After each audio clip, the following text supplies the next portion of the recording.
नमस्कार विद्यार्थी मित्रांनो. काही आपले व्ह्यूवर्स आहेत, त्यांनी रिक्वेस्ट केली होती की इंटेलिजंट टेस्टचे पण तुम्ही क्वेश्चन्स सॉल्व्ह करून टाका, त्याचे व्हिडिओज टाका. तर आता कसं झालं, आपल्याला एक्झामला तर खूप कमी वेळ आहे, ठीक आहे ना. त्यामुळे आता हे सगळं तर शक्य होणार नाही. तरी पण माझा प्रयत्न आहे की 2023 आणि 2024 हे दोन ॲटलिस्ट हे 2 क्वेश्चन पेपर तरी सॉल्व्ह करून मी तुम्हाला आहे ना याच्यावर आपले व्हिडिओ टाकतो आपल्या चॅनलवर, ठीक आहे. जेणेकरून तुम्हाला थोडंफार त्याच्यात मदत होईल, ठीक आहे. चला, तर बघूया आपण आता याचे क्वेश्चन. हे बघा, हा जो आपण क्वेश्चन पेपर बघणार आहे हा 2023मध्ये आलेला आहे, ठीक आहे. इंटेलिजंट टेस्टचा. फक्त आपण इंटेलिजंट टेस्ट बघू. मराठी लँग्वेज तुम्ही बघा. लँग्वेज सोपं आहे, काही तेवढं अवघड नाही आहे लँग्वेज, ठीक आहे. चला आपण बघूया इंटेलिजन्सचे क्वेश्चन्स. हे बघा, इंटेलिजन्सचे जे इंटेलिजंट टेस्ट जे आहे त्याचे पण क्वेश्चन जे आहे क्वेश्चन नंबर 26 पासून सुरू होतात. 25पर्यंत तुमचे लँग्वेजचे क्वेश्चन्स आहेत, ते तुम्ही करून घ्या, ठीक आहे. आता 26 नंबरचा जो क्वेश्चन आहे, म्हणजे 26 to 30पर्यंत एकसारखे क्वेश्चन्स आहे. याच्यामध्ये असं डायरेक्शन दिलेलं आहे, ठीक आहे. तर हे नीट याला रीड करायचं महत्त्वाचं आहे तुम्हाला, ठीक आहे ना. इथं काय दिलेलं आहे बघा, की हे डायरेक्शन्स जसे दिलेले ना तसं करायचं. In the given questions first term has a specific relation with the second term, ठीक आहे ना. ही फर्स्ट टर्म आहे, फर्स्ट टर्म आहे, ठीक आहे ना. हां, इथं मग याचे हे जे 4 पॉईंट आहे, याच्यानंतर ही सेकंड टर्म आहे. तर जे रिलेशन तुमच्या फर्स्ट टर्ममध्ये आहे ना, तोच रिलेशन तुमच्या सेकंड टर्ममध्ये पण आहे, ठीक आहे ना. तर ते आपल्याला तो ओळखायचा आहे, ठीक आहे. जसं की आता इथं 26 नंबरचा जो क्वेश्चन आहे, याच्यामध्ये कर्मवीर आणि भाऊराव पाटील याच्यामध्ये काय रिलेशन आहे. हे जे भाऊराव पाटील आहेत त्यांना कर्मवीर म्हणून ओळखलं जायचं, ठीक आहे. तसंच हे जे बिरसा मुंडा आहे त्यांना जननायक म्हणून ओळखलं जायचं, जननायक. तर याचा जे पर्याय आहे तो चौथा येतोय, ठीक आहे ना. 4th नंबरचा ऑप्शन करेक्ट आहे, ठीक आहे. तसंच इथे बघा, इथे याच्यामध्ये काय स्पेसिफिक रिलेशन आहे काऊ आणि मूमध्ये. काऊचा मू तुम्ही एकदम जेव्हा नर्सरीमध्ये होतात तेव्हा पोयम होती, राईम्स होत्यात ना त्याच्यामध्ये. मला आता आठवत नाही ते राईम्स, पण असे काऊचा आवाज मू मू आहे ना. आता मला आठवत नाही, नाही तर पोयम म्हटली असती ती, पण मला येत नाही आता थोडा, म्हणजे लक्षात येत नाही. चला, तर इथे जो रिलेशन आहे हां, तोच रिलेशन मंकी आणि आता मंकीचं काय, त्याचा आवाजच आहे ना. मंकी काय हूट हिस हिस तर काय, ते साप वगैरे हिस करतात आहे की नाही. हूट मला वाटतं हे काहीतरी दुसरं प्राणी काहीतरी आहे आवाज त्याचा. त्याच्यामध्ये मंकीचा आवाज आहे, चॅटर चॅटर आहे आवाज, ठीक आहे. तर याचा आन्सर जो येतो आहे 3rd नंबरचा आन्सर येतो आहे, ठीक आहे. त्याच्यानंतर नेक्स्ट आता बघा 30पर्यंत असेच सेम क्वेश्चन आहे. रिलेशन्स आहे, हे सुरुवातीचे 2 फिगर आहे ना, ह्याच्यामध्ये जे रिलेशन आहे ते हा फिगर आणि याच्यातला ॲन्सर जो फिगर आहे त्याच्यातला तो सेम रिलेशन आहे. तिथं बघा, इथं काय दिसायला लागलं आपल्याला. इथं ए जो आहे ना असा आहे ना, हा ए जो आहे पूर्ण असा उलटा झाला आहे ना, असा ए झाला आहे तो, ठीक आहे ना. आणि हा जो टी आहे तो पण असा पूर्ण उलटा झाला आहे, ठीक आहे. तर याचा अर्थ काय आहे, हा जो आहे ना वॉटर रिफ्लेक्शन झालं इथं, ठीक आहे ना. हे एचं जे आहे ना वॉटर रिफ्लेक्शन झालं आहे, म्हणून हे आपल्याला असं दिसतंय. आणि खालचं जे एच आणि पी आहे याच्यामध्ये मिरर रिफ्लेक्शन झालं आहे. मिररमध्ये जर तुम्ही एचला बघाल तर हा एच असा दिसेल तुम्हाला, ठीक आहे. कारण हे व्हर्टिकली फ्लिप झाले आणि हे हॉरिझॉन्टली फ्लिप झालेत हे लेटर, हां ना. हॉरिझॉन्टली झाल्यामुळे हे एकदम उलटे दिसायला लागले आणि हा जो आहे ना असा उलटा दिसणार आहे. हे आपल्या व्हर्टिकली उलटा झाला आहे तो, ठीक आहे. हॉरिझॉन्टली नाही झाले. मिररमध्ये जे होतात ना ते व्हर्टिकली हे होतात ना, टर्न होऊन जातात आणि पाण्यामध्ये ते हॉरिझॉन्टली होतात, ठीक आहे ना. तर तुम्ही जेव्हा तुमचे काही क्वेश्चन्स असतात तिथं बघा, तुम्हाला अशा टाईपचे येणार. हां, 80 जर लिहिलं असेल ना तर तुमचं रिफ्लेक्शन इथे दाखवणार, ठीक आहे. हे हॉरिझॉन्टल असतो. आणि मिररचं जर आलं ना तर मिररमध्ये तुम्ही बघाल, मिररचे जे क्वेश्चन येतात ना इथं मिरर दिलेला असतो, व्हर्टिकल दिलेला असतो, ठीक आहे. तर हा इथं फरक आहे. आता इथं बघायचं की इथं ह्याचं जर वॉटर रिफ्लेक्शन झालं एम, तर हे कसा दिसणार आहे, हा ना, असा उलटा होऊन जातो. हे माहिती आहे का, असं असं होऊन जातो, ठीक आहे. आर जो आहे ना, आर कसा दिसेल, असा इथून चालू होईल. हां, हे जे आहे ना इथून तर चालू होईल, ठीक आहे, असं होणार आणि हे असं येणार. ह्याचं रिफ्लेक्शन असं येणार, ठीक आहे. आणि याचं मिरर रिफ्लेक्शन आयचं तर आयच राहणार आहे ना. आणि ई जो आहे ना तो असा उलटा होणार. तर याच्यातलं बघा, याच्यातलं कुठलं ऑप्शन याच्याशी मॅच होतं आहे. पहिलंच ऑप्शन आहे की जो याच्याशी मॅच होते बघा. हे एम असा, हे आर असा, ठीक आहे. हे आय जसा आहे तसा आणि हे ई असा उलटा, ठीक आहे. तर याचं जे ॲन्सर आहे, ॲन्सर नंबर 1 येतो आहे, ठीक आहे. चला, आता नेक्स्ट बघूया. इथे बघा, इथे काहीतरी रिलेशन आहे या दोघांच्यामध्ये. 42 आणि 10मध्ये काहीतरी रिलेशन आहे, ठीक आहे. आता ते आपल्याला तो रिलेशन ओळखायचा आहे, ठीक आहे ना. आता काय काय बघा, इथं बघा असं 4 + 2 केलं तर 8 + 2 अजून केलं तर 10 येणार आहे ना. म्हणजे 4 + 2ला 2 वेळेस आपण ॲड करून टाकलं सपोज, है ना. तर इथं 10 आलं. मग इथं पण तसं व्हायला पाहिजे, आहे की नाही. 9ला 3मध्ये ॲड करायचं म्हणजे 12 येणार. परत अजून एकदा 3 ॲड केलं तर इथं 15 यायला पाहिजे. मग इथं 15 ॲन्सरच नाही आहे, म्हणजे हा लॉजिक आपला लागणार नाही, ठीक आहे ना. मग अजून काहीतरी वेगळा लॉजिक आपल्याला विचार करावा लागेल, ठीक आहे. वेगवेगळे लॉजिक याच्यामध्ये करून बघायचे हां, स्क्वेअर करून बघायचा, क्यूब करून बघायचा, ठीक आहे ना. आता याच्या स्क्वेअर करून बघितलं तर 4 4 जार 16 है ना, 2 2 जार 4, तर 16 + 4 किती होतात 20 आणि त्याचा हाफ केलं तर होणार 10. ठीक आहे. मग इथं होईल का तसं बघा 99चा जो स्क्वेअर आहे तो होणार 81 है ना, आणि त्याच्यानंतर प्लस केलं 3चा स्क्वेअर होणार, ठीक आहे. 3चा स्क्वेअर होणार 9, मग हे झालं टोटल 90. मग याचं आपल्याला हाफ केलं तर किती होते 45. इथं 45 पण आन्सर दिलेलं नाही आहे, म्हणजे हे पण लॉजिक इथं आपलं नाही बसत. तर मग आपल्याला अजून एक लॉजिक शोधावं लागेल. ठीक आहे. अजून काय याच्यामध्ये असू शकतं बघा, याच्यामध्ये काय केलं यांनी की 4 × 2 केलं आहे. ठीक आहे. 4 × 2 8 आलं. ठीक आहे. आणि त्याच्यामध्ये त्यांनी काय केलं, याच्यातून जे आहे याच्यात परत प्लस 4 - 2 जे 4 - 2 म्हणजे 2 येतो आहे ना, तर 4 + 2, ठीक आहे. सॉरी 4 × 2 केलं आहे, 4 × 2 केलं आहे प्लस 4 - 2 असं करून 8 + 2 आलं आणि 10 आलं आहे ना. असंच इथे पण बघा है ना, 8 + 2 10 आलं. आता इथे पण बघा तसंच केलं त्यांनी 9 है ना, 9 × 3 केलं आहे. 9 × 3 किती झाले 27. एक मिनटं, जर पेननी जरा व्यवस्थित लिहिता येत नाही आहे, तो हा पेन आहे. 9 × 3 है ना, प्लस काय केलं आहे ना 9 - 3 ब्रॅकेटमध्ये लिहावं लागेल आपल्याला, प्लस 9 - 3. ठीक आहे. मग इथं 9 × 3 म्हणजे किती होणार 27. 27 प्लस 9 - 3 किती होतात 6. 9 - 3 6 आणि 27 + 6 किती येतात 33. तर इथला एक ऑप्शन आपला आलेला आहे 4th नंबरचा. ठीक आहे. तर अशा पद्धतीने यांनी केलं आहे. पहिले काय केलं आहे, दोघांचं मल्टिप्लिकेशन केलं आहे, परत प्लस करून या दोघांचा डिफरन्स असं करून तो त्यांनी आन्सर काढला आहे 4th नंबरचा 33. ठीक आहे. तर नेक्स्ट बघूया 30. याच्यामध्ये काय दिसतंय तुम्हाला 8 आणि 64. ठीक आहे. आता 8चा स्क्वेअर करून बघितलं तर 64 येतं आहे, पण आता 5चा स्क्वेअर केलं तर इथं 25 आहे का? इथे 25चा ऑप्शनच नाही आहे. याचा अर्थ हा लॉजिक आपला लागणार नाही. मग याच्यात डिफरन्स बघा किती आहे बघा. याच्यात डिफरन्स आहे 56चा. ठीक आहे. 56चा डिफरन्स आहे. 56 8 + 56 64. तर इथं पण 8 + 56 करून बघा. इथं ऑप्शन येते का आपलं 61 येते बघा. म्हणजे हा लॉजिक याच्यामध्ये बरोबर आहे. 56 ॲड करायचं आहे. या नंबरमध्ये आपण 56 ॲड केलं तर या दोघांचं जे रिलेशन आहे काय आहे 56चा डिफरन्स आहे याच्यामध्ये. मग इथे पण आपण 56 65 आणि 5 मध्ये पण आपण बघितलं तर 56चा डिफरन्स आहे. ठीक आहे ना. तर अशा प्रकारे याचा जो आन्सर येणार आहे तुमचा तो आन्सर नंबर 1 येणार. ठीक आहे. चला पुढचे बघूया आता आपण.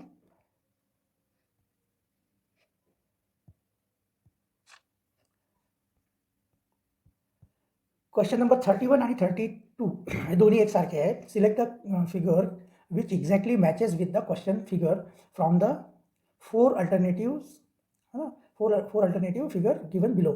इथे जे एक फिगर दिलेली आहे आणि याच्या हे जे 4 फिगर दिलेले आहेत त्याच्यामध्ये आन्सर फिगर याच्यापैकी एक कुठली तरी फिगर मॅच होते. ठीक आहे. तर आता अशा टाईपच्या क्वेश्चनला काय करायचं की हे असं मॅच करत बघायचं.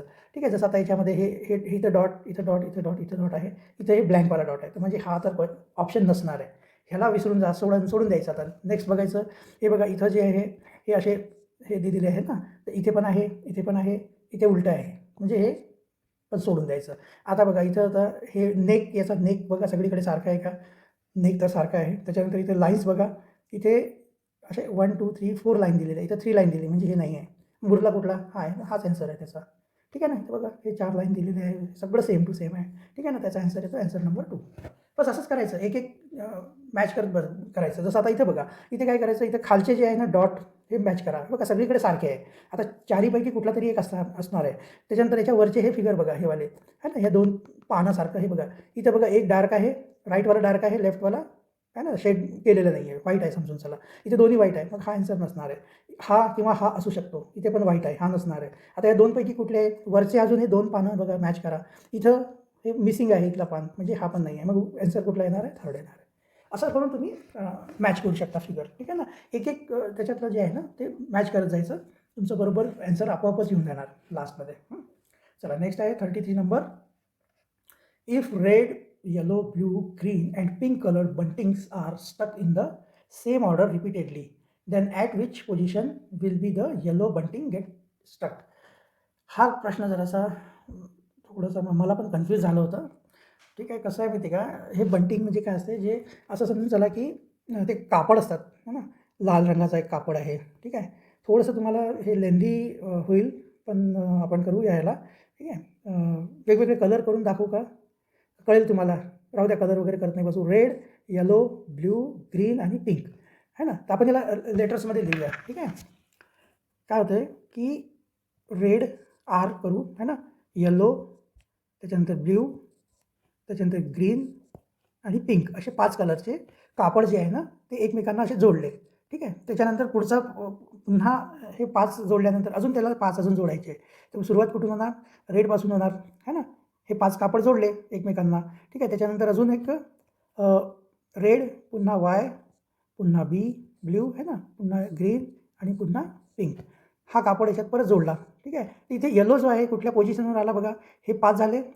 हां, 5, 6 आणि 7 कुठल्या पोझिशनवर आला आपला? वाय जो आहे तो कुठल्या पोझिशनला आला आहे? 7th पोझिशनला आला आहे. ठीक आहे ना. असंच अजून पुढचं जर आपण याला पुन्हा हे जो आहे, हा जो ग्रुप आहे 5 रंगाचे कपड्यांचा ग्रुप, त्याला आपण पुन्हा याच्यामध्ये ॲड केलं तर काय होणार? पुन्हा रेड, येलो, ठीक आहे ना, ब्ल्यू, ग्रीन आणि पिंक. आता इथे कुठल्या नंबरवर आला तो बघा? येलो है ना. हे 5 आणि 5 10, 11 आणि हे 12वा. म्हणजे 5-5नी हे वाढत जाणार. याच्या पुढं जेव्हा आपण हे 5 कपडे परत जेव्हा आपण याला ॲड करूया, रेड, येलो है ना, त्याच्यानंतर ब्ल्यू, परत तुमचं ग्रीन आणि पिंक. ठीक आहे ना. परत हे 5 रंग आपण 5 रंगाचे कपडे एकमेकांना जोडले तर ते कुठल्या नंबरवर येणार? येलो परत बघा है ना. हे 5, 5, 10, 5, 15, 16, 17, 17 नंबरवर येणार. असे 5-5 नंबरनी तो येत जाणार आपल्याला. तर आपल्याला ह्याच्यापैकी इथं काय म्हटलं आहे? Then at which position will be the yellow bunting get stuck. आपल्याला नेक्स्ट आपण आता इथं बघत जायचं. 17 नंतर आता इथं कंटिन्यू आपण इथं लिहित जातो आपण. हां, बघा 17 आहे ना. 17 नंतर परत 5 ॲड करा. 17 नंतर 5 ॲड केल्याने किती येणार? 22. 22 नंतर 5 ॲड करा, 27.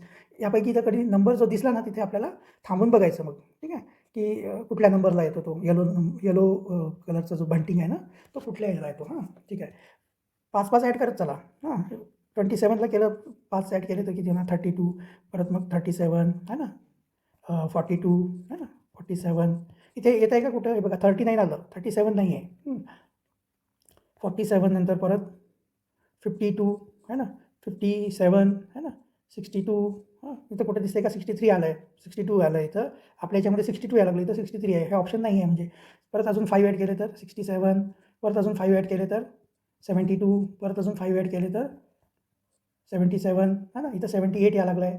परत 5 ॲड करा 82, परत 5 ॲड करा 87. हे बघा, हे 87 नंबर हा आला आहे.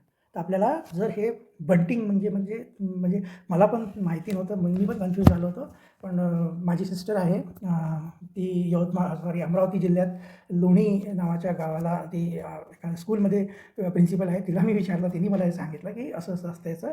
ठीक आहे. तर हे जे आहे ना, जर बंटिंग म्हणजे जे डेकोरेशनसाठी जे आहे ना, जे मंडप डेकोरेशनवाले असतात ना, ते कलरचे कपडे असतात त्यांच्याकडे. ते एकमेकांना जोडून खूप मोठा कापड तयार करतात. तर तसे 5 रंगाचे कापड एकमेकांना जोडून आहे ना, पहिले 5 रंगाचे जोडल्यावर सेम तेच रिपीट केलं त्यांनी, सेम तेच रिपीट केलं तर येलो जो आहे तो पहिल्या पेअरमध्ये तर दुसऱ्या नंबरवर येतो. पण दुसरी 5 नंबरची जेव्हा आपण हे केलं, तर त्याच्यामध्ये 7व्या नंबरला येतो. तिसरा 5 कपडे जर ॲड केले तर 12व्या नंबरला येतो. परत 5 ॲड केले तर 17व्या नंबर, असं 5-5नी तो वाढत जातो. आणि त्याच्यामध्ये आपला 87 नंबरवर तो परत लास्टला, सगळ्यात लास्टला तो 87 नंबरला येतो. ठीक आहे.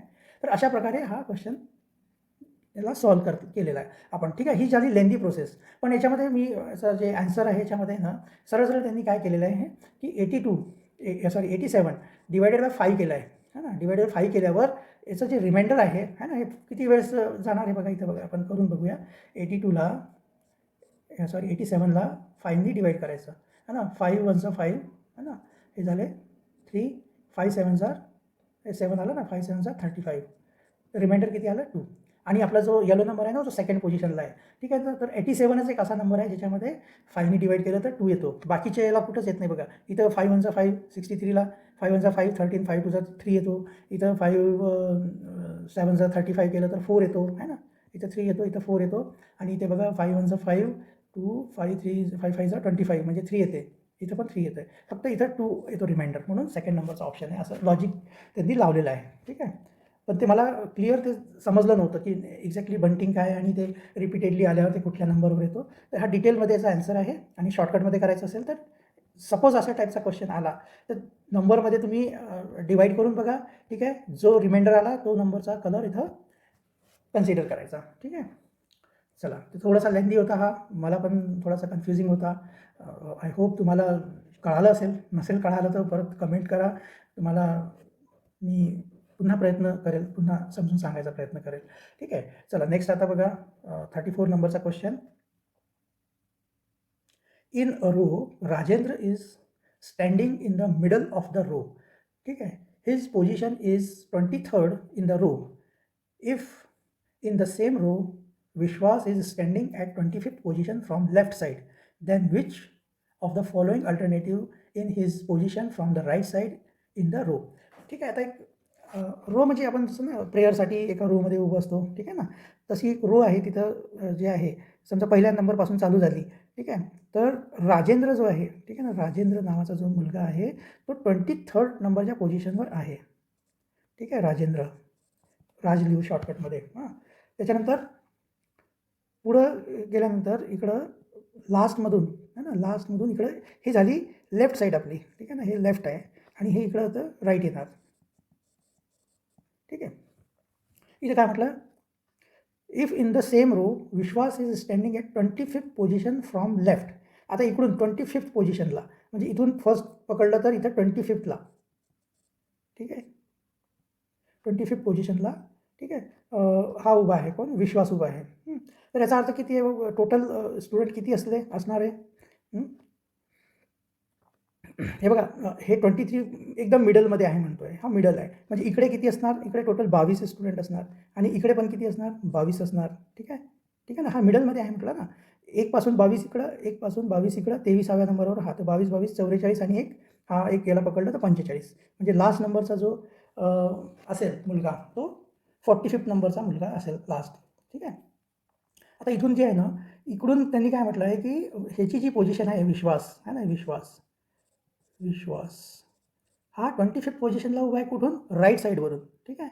तर याची जी पोझिशन आहे ही आपल्याला लेफ्ट साईडवरून सांगायची आहे. आता बघा, हा 23rd पोझिशनवर आहे, तर इथं याच्यानंतर कुठली येणार, 24th पोझिशन येणार है ना, ठीक आहे ना.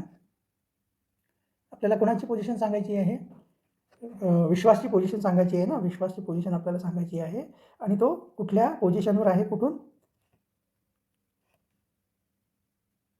In his position from the right side in the row. Right साईडवरून कुठल्या पोझिशनवर आहे ते सांगायचं आपल्याला, लेफ्ट साईडला नाही. राईट साईडवरून कुठल्या पोझिशनवर थांबला आहे तो असं सांगायचं आपल्याला.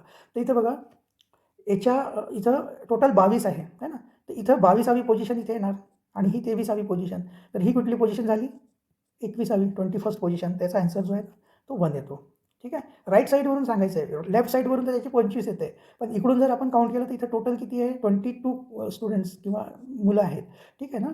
तर इकडून जर आपण केलं, ही फर्स्ट पोझिशन झाली, ठीक आहे. त्याच्यानंतर ही कितवी पोझिशन होणार, याची 23rd आहे, त्याच्या अगोदर इथं 22nd पोझिशन आणि याची 21st पोझिशन येणार, ठीक आहे. त्याचा आन्सर बरोबर 21st येतो.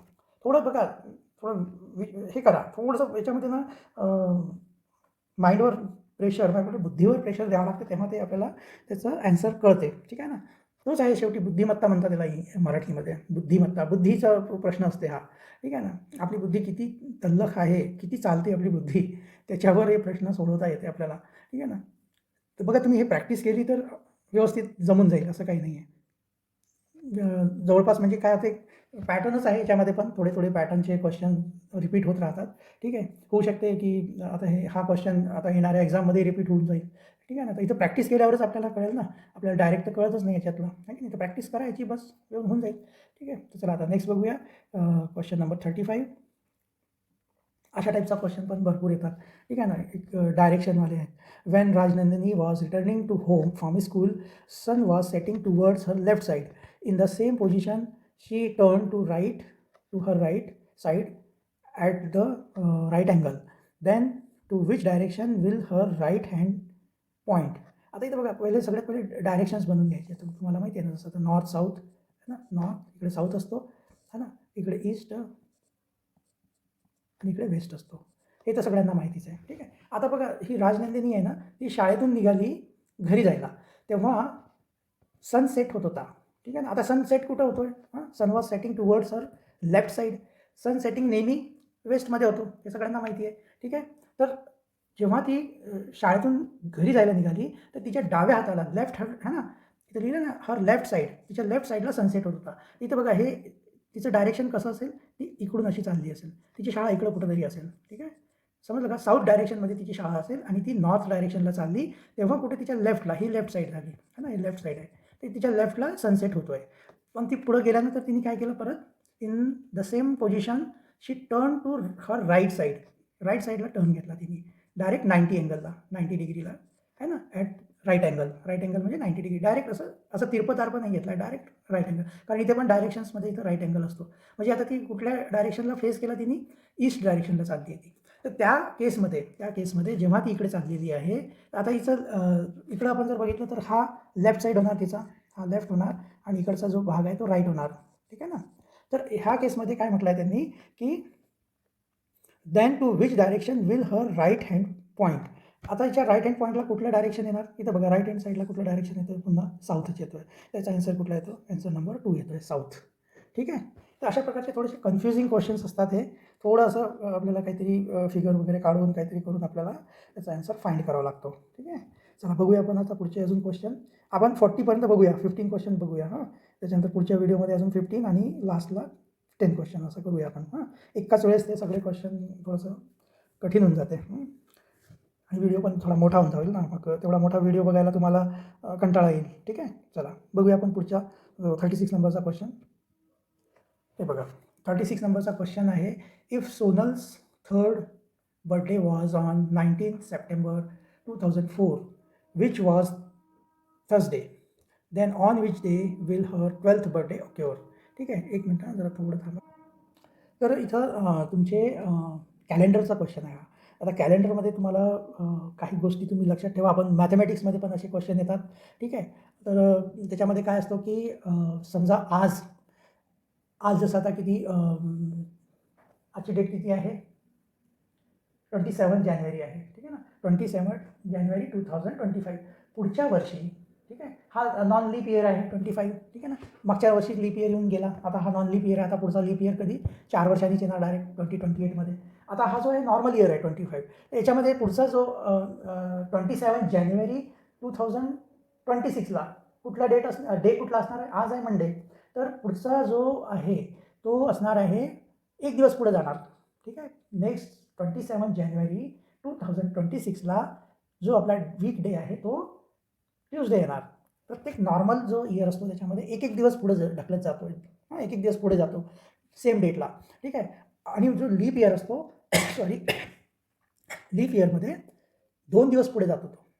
ठीक आहे ना. सपोज आता लीप इयर जर असता, कुठलाही समजा लीप इयर जर आला, त्याच्यामध्ये समजा आजच्या डेटला जो डे आहे, समजा आता समजा हा वर्ष लीप इयर आहे, याच्यामध्ये जर समजा 27 जानेवारीला जर मंडे आहे, तर पुढच्या जानेवारीला तो ट्यूजडे न येता तो वेडनेसडेला येणार, तीच डेट. ठीक आहे. समजला. हे आहे ना, तुम्ही लीप इयरचे जे म्हणजे नवनीतचे बुक आहे त्याच्यामध्ये कॅलेंडरमध्ये खूप छान एक्सप्लेन केलेलं आहे. तुम्ही एकदा ते बघा, तुम्हाला नक्कीच कळून जाईल. ठीक आहे. इथं आपल्याला काय करायचं आहे बघा, इथं आपण कॅल्क्युलेशन करूया की त्याचा जो आहे सोनलचा जो थर्ड बर्थडे बघा कधी आला, 2004मध्ये आला. इथं थोडंसं अजून एक लॉजिक लावा जरासं. ठीक आहे.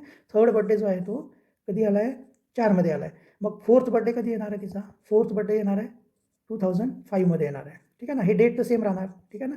बर्थडे सेम डेटला आहे, तो इयर बदलत जातो. त्याच्यानंतर फिफ्थ बर्थडे कधीला येणार तिचा, फिफ्थ बर्थडे येणार 2006ला येणार.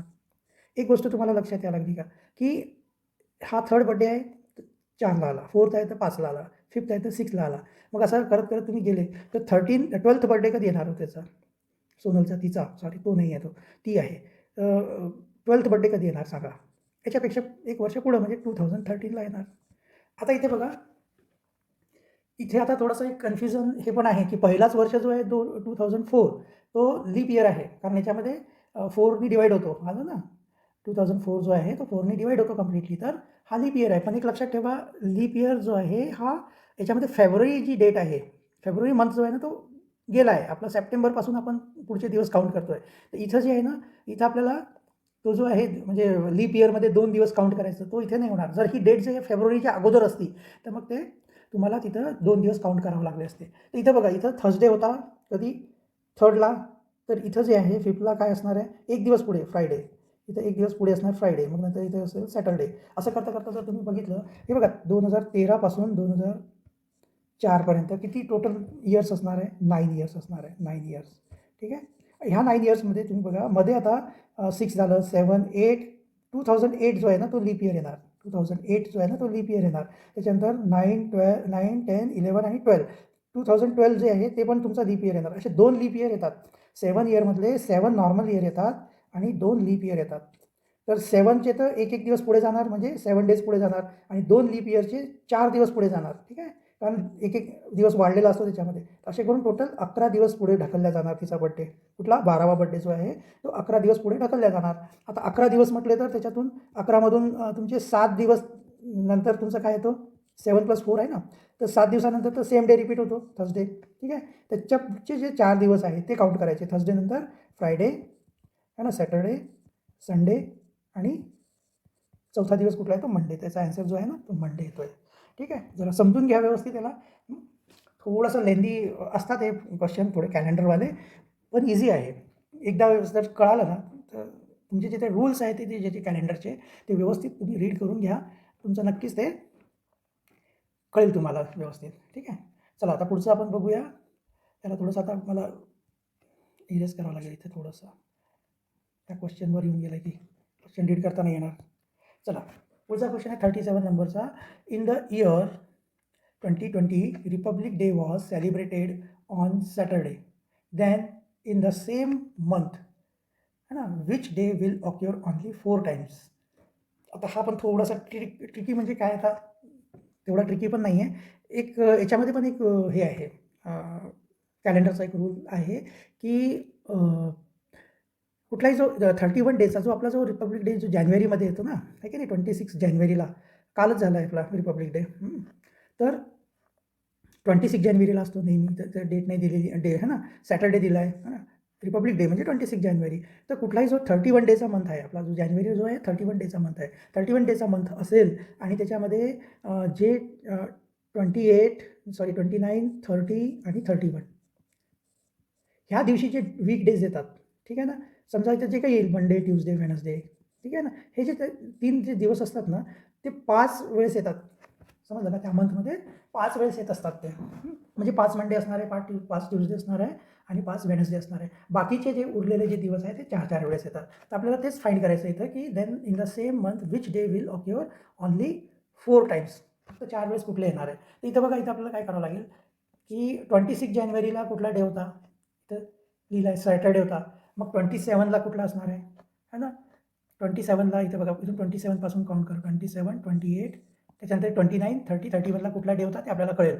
27ला कुठला असणार हो, संडे आहे की नाही, सॅटर्डेला 26 जानेवारी होती, तर संडेला है ना 27ला संडे असणार आहे. 28ला मंडे आणि 29ला काय असणार आहे, ट्यूजडे है ना, इथं वेनसडे आणि इथे थर्सडे. तर म्हणजे हे जे ट्यूजडे, वेनसडे, थर्सडे जे आहे ते तुमचे 5 टाइम्स येणार जानेवारीमध्ये. ठीक आहे, मग उरलेले जे दिवस इथं बघा, आता ट्यूजडे, इथं वेनसडे, हे बघा हे आलं आहे, हे 5 टाईम येणार आहे. हां, ट्यूजडे पण दिलेलं आहे ऑप्शन, हे पण 5 टाईम येणार आहे, आणि वेनसडे आणि हे थर्सडे हे सगळे 5 टाईम येणार. मग उरला कुठला आहे, फ्रायडे, जो 4 टाईम येणार. या मंथमध्ये 4 टाईम येणार तो दिवस कुठला आहे, फ्रायडे आहे. त्याचा आन्सर येतो आहे आन्सर नंबर 2. ठीक आहे, बघा हे कॅलेंडरचे सोपे असतात, थोडं तुम्ही जरा प्रयत्न करून बघा, जमेल. काही एवढं अवघड नसते ते. थोडं डोकं तर लावावंच लागणार आहे, काय करणार आता. बुद्धिमत्तेचेच प्रश्न आहे, बुद्धीचा वापर करावाच लागणार आहे, त्याच्याशिवाय ते प्रश्न सॉल्व्ह होणार नाही. ठीक आहे, चला बघूया 38 नंबरचा question. Observe the given Venn diagram and choose the correct answer. Sorry correct answer आपल्याला हे एक डायग्राम, याला असे एकामेकात असे वेगवेगळ्या ज्या आकृत्या असतात एकामेकात असे मर्ज केलेले असतात, त्याला वेन डायग्राम म्हणतो आपण. त्याच्यामध्ये आपल्याला असे नंबर्स फाइंड करायचे आहे जे which is the sum of numbers which are, what is the sum of numbers which are only in 1 figure. आता जसं बघा इथं जो आहे ना, हे बाकीचे जसं 7 आहे, हे काईट फिगर आहे, त्याच्यातही आला आहे, सर्कलमध्ये पण आला आहे, ओव्हलमध्ये पण आला आहे. तर हे फिगर नाही बघायचे आपल्याला, जी फक्त एका फिगरमध्ये एकदाच आली आहे. जसं आता इथं बघा 5 जो दिसतो ना, 5 हा जो 5 आहे ना, फक्त ओव्हलमध्ये आला आहे. ठीक आहे, इथे 9 फक्त सर्कलमध्ये आला आहे ना, 2 पण फक्त सर्कलमध्ये आला आहे, आणि हा जो 4 आहे तो फक्त या काईट डायमंड आहे ना, डायमंड शेप आहे ना, डायमंड शेपमध्ये आला किंवा काईट शेप पण म्हणतो आपण त्याला, त्याच्यामध्ये तो आला आहे. तर हे जे नंबर्स आहे यांची आपल्याला सम काढायचा आहे. एकदम सोपं आहे, ठीक आहे ना. हे ना 9 + 2 11 + 4 15 + 5 20. त्याचा आन्सर काय येतो 20. अगदी सोपा क्वेश्चन होता हा, ठीक आहे. चला नेक्स्ट आहे क्वेश्चन नंबर 39.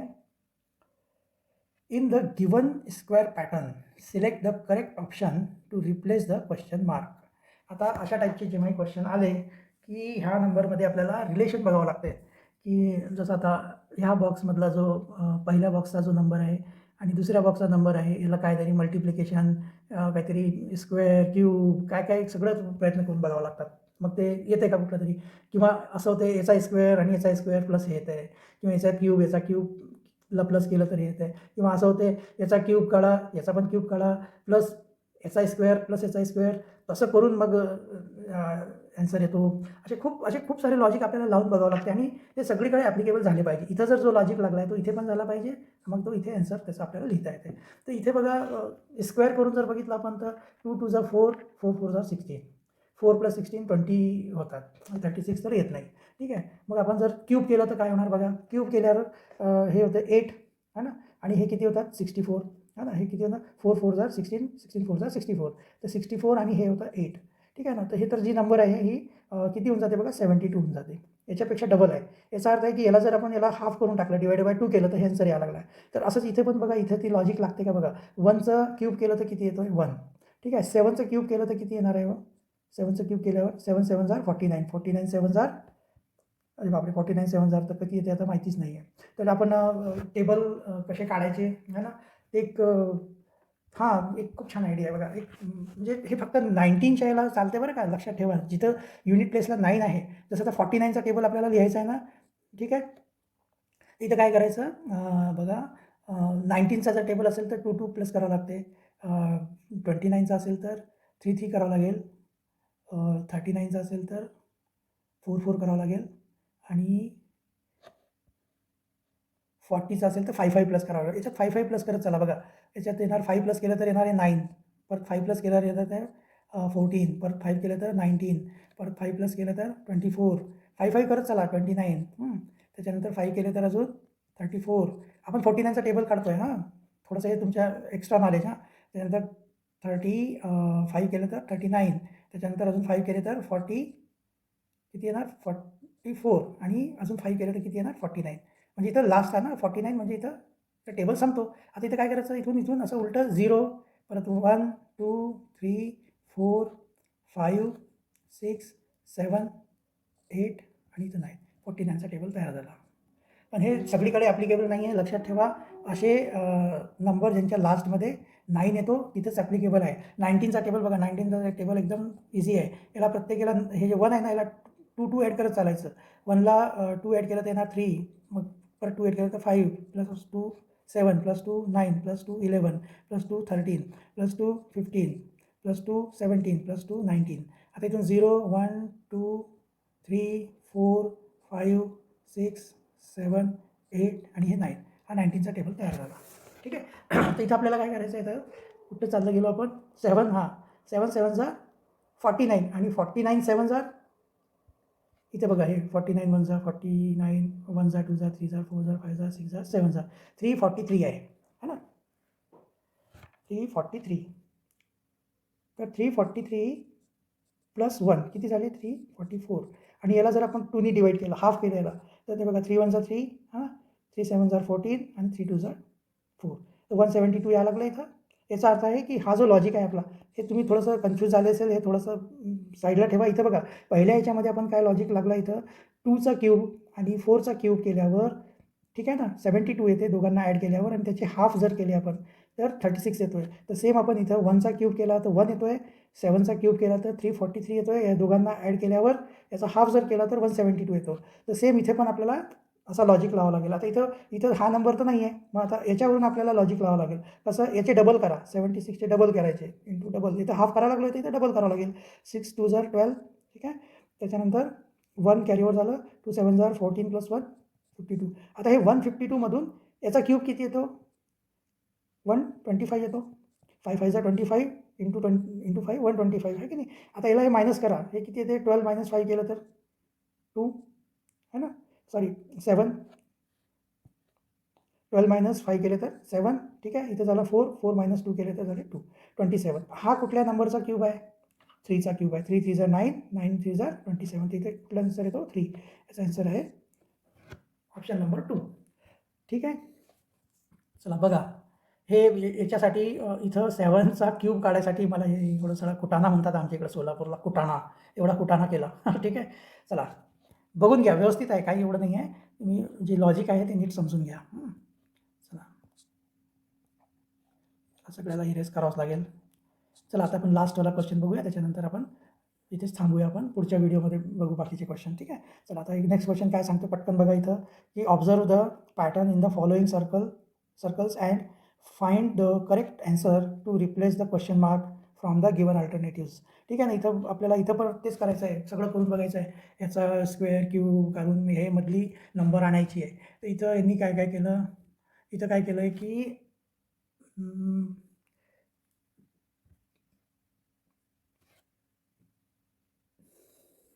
याच्यामध्ये काय केलं यांनी 9 × 4. ठीक आहे. 9 × 4 केलं आहे. किती आले? 9 4 जा 36. ठीक आहे. प्लस 8 × 8 किती येतात? 64 येतात. ठीक आहे. आणि यांचं दोघांना टोटल केलं तर येते 100. आणि मध्ये आहे 10. आणि 100 जो आहे ना, 100चा स्क्वेअर रूट किती येतो? है ना, square root of 100 is equal to 10. किंवा जो 10चा स्क्वेअर आहे 100 आहे. समजलं का? अशा पद्धतीने आपल्याला करायचं. म्हणजे मधली जी नंबर आहे ना, त्याचा जो स्क्वेअर आहे ह्या सगळ्यांचा टोटल असला पाहिजे. ठीक आहे. नाही, या सगळ्यांचा नाही, ह्या दोघांचं मल्टिप्लिकेशन आणि या दोघांचं मल्टिप्लिकेशनची जी टोटल आहे ती याचा स्क्वेअर नंबर आली पाहिजे. तर इथंच बघा, आता इथं बघा कसं आहे, याचा स्क्वेअर किती येतो? 12चा स्क्वेअर 144. तर तुम्हाला हे जे बाहेर जे नंबर दिलेले आहे सर्कलच्या बाहेर, ह्या दोघांचं मल्टिप्लिकेशन केलं तर किती येते? 72. आणि ह्या दोघांचं केलं तर 72 आहे ना. 8 9 72. दोघांची टोटल बघा 144. म्हणजे 12चा स्क्वेअर येतो आहे. म्हणजे हा लॉजिक इथे पण लागला आहे. इथे लागते का बघू? ते बघा, 10 × 4 किती होतात? 40. सगळ्यात पहिलं तर 8चा किती येतो आहे? 64 येतो आहे.